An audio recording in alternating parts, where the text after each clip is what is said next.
It's Mike, NoStressMike.com, and I had someone make a comment, and he was talking about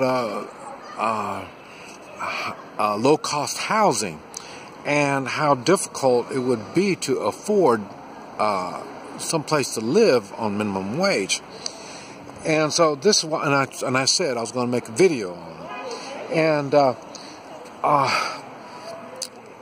so, but it's, okay, first, we're talking about the United States. One thing in my travels, I've learned that cultures are different.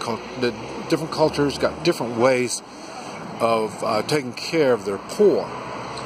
And so what I want to talk about is the American way. And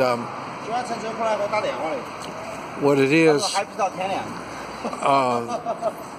when you start talking about the United States, you have to consider the Constitution.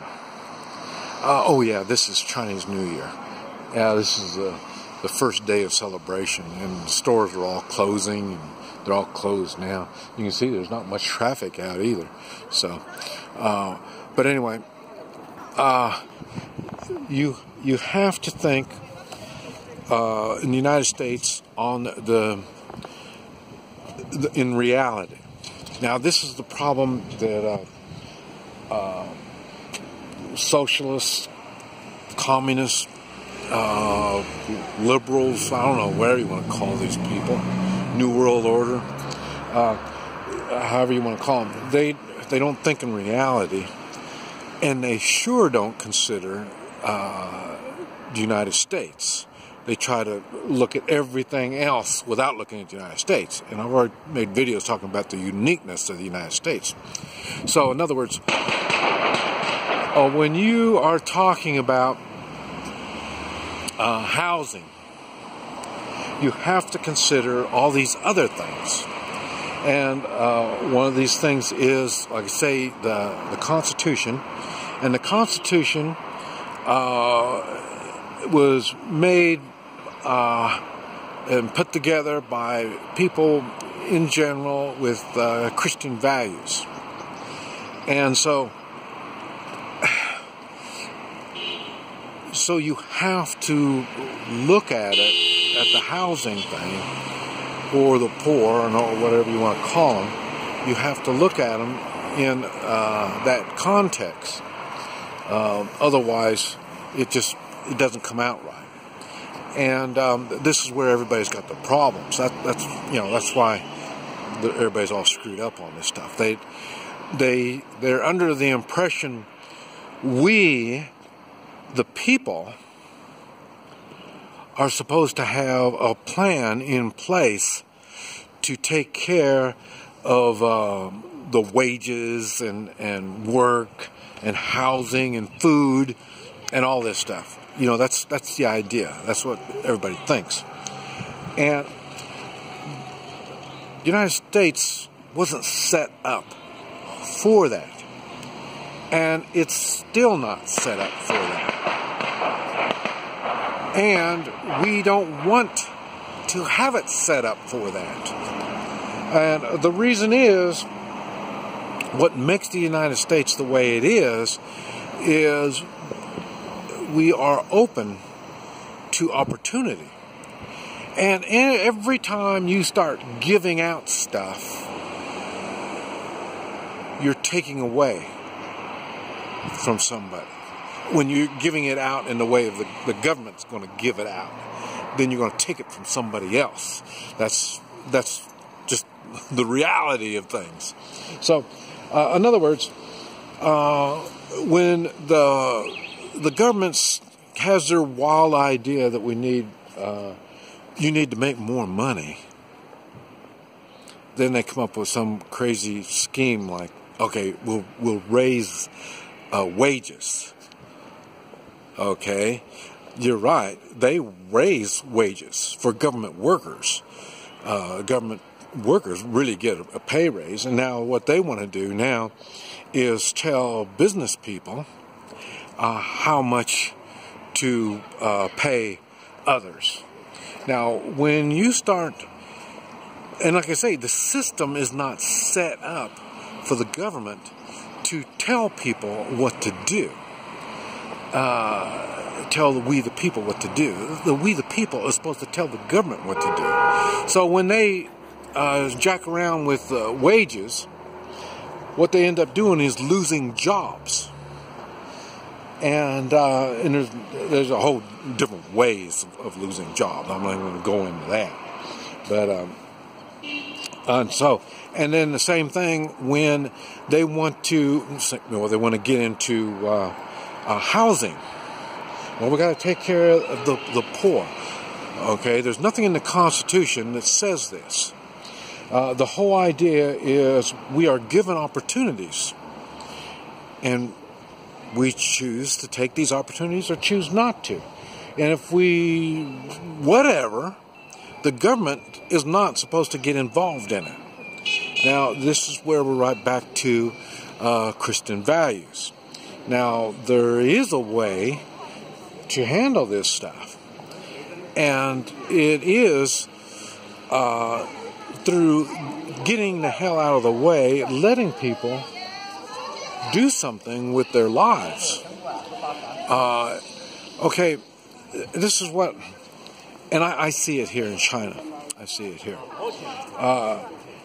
Everything is given to them by the government.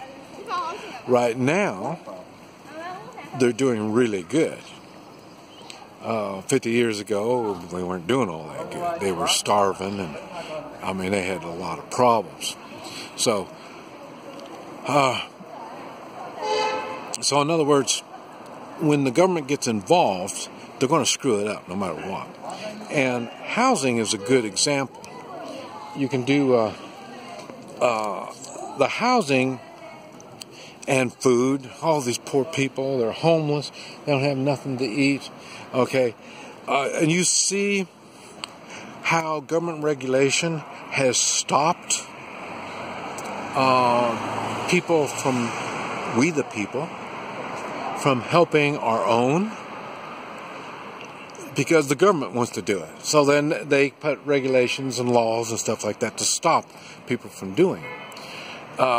We have, and I made plenty of videos talking about how screwed up religions are, because this is a good example. This is where religions should be offering this stuff. I've had restaurants, and I was working with the Salvation Army. Now, they provided housing, they provided food, they provided work, they provided a lot of things for the poor among us. I don't know if they do it anymore, but like I say, they were doing this. This has been about 40 years ago. And we as a nation, we the people, we can make this stuff work. It's when the government gets involved that gets it all screwed up. In the way of housing, I say already churches are exempt from taxes, and really that's the way it should be. But at the same time, they shouldn't have to fill out any paperwork, because once they do that, now they've made a deal with the government. But like I say, it wouldn't be hard for churches to provide housing, low-income housing.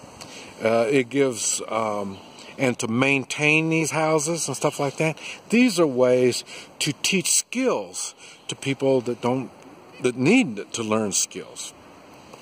So, what I'm saying is that it can snowball. Everybody can benefit by helping each other if it's done through Christian values. And this is what people seem to overlook. And what it is we've got focused on dollars, on money. and because we need the money, because the government needs the money, because the government needs the taxes. And so then they'll raise the taxes on us. That means we need to make more money instead of paying less taxes. We don't think, well, if I had less taxes to pay, well, then I wouldn't have to. I mean, you don't think like that. And it's this kind of stuff that's getting caught up with us.